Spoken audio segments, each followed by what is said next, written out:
ගීතාවලිය 91 වන පරිච්ඡේදය. දෙවිඳුන් කෙරෙහි අචල විශ්වාසය.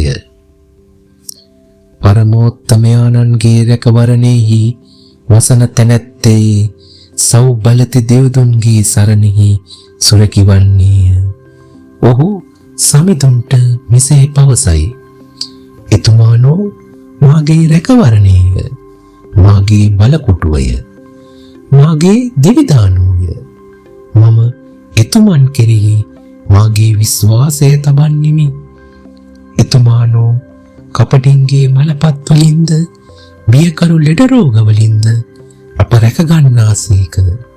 සිය පියාපත් වලින් ඔබ ආවරණය කරනසේක. ඒවා ඔබේ රැකවරණය වන්නේය. එතුමන්ගේ විශ්වාසවන්තකම ඔබට රැකවරණයද පලිහද වන්නේය. රැය කාලයේ ඇතිවන බියටවත් දවාලේ ඊ පහරින් වන උවතුරටවත් ඔබ බිය නොවන්නේය. අඳුරේ සැරිසරන වසංගතයටවත් මත්දහනේ වනසාලන පීඩාවටවත් ඔබ බිය නොවන්නේය. දහසක් ඔබේ වම් පසින්ද, දසදහසක් ඔබේ දකුණ පසින්ද වැටෙන්නෝය. එහෙත් පීඩාවක් ඔබට නම් ඇති නොවන්නේය. ඔබේම දෙනිතින් මේ සියල්ල ඔබ දකින්නේය. දුදනන්ට වන දනුවම ඔබ නරඹන්නේය.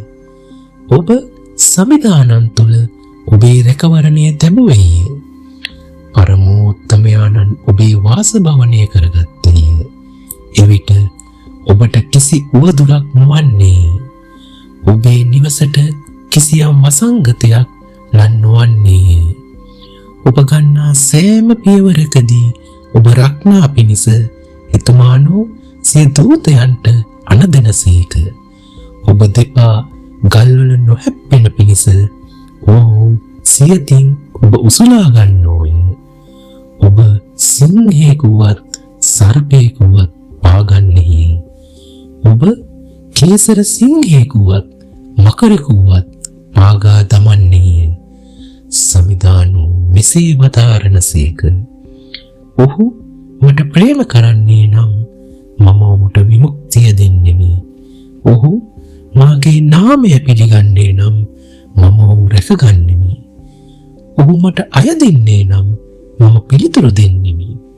දුකේදී ඔහු සමග සිට ඔහු මුදා මම ඔහුට ගරු කරන්නෙමි. දිගායුදී ඔහු සතුටු කරන්නෙමි. මාගේ ගැලවීම මම ඔහුට සපුරා දක්වන්නෙමි. ස්වාමීන් වහන්සේගේ ආදරේ, කරුණාව, මඟ පෙන්වීම ඔබ සමග වේවා.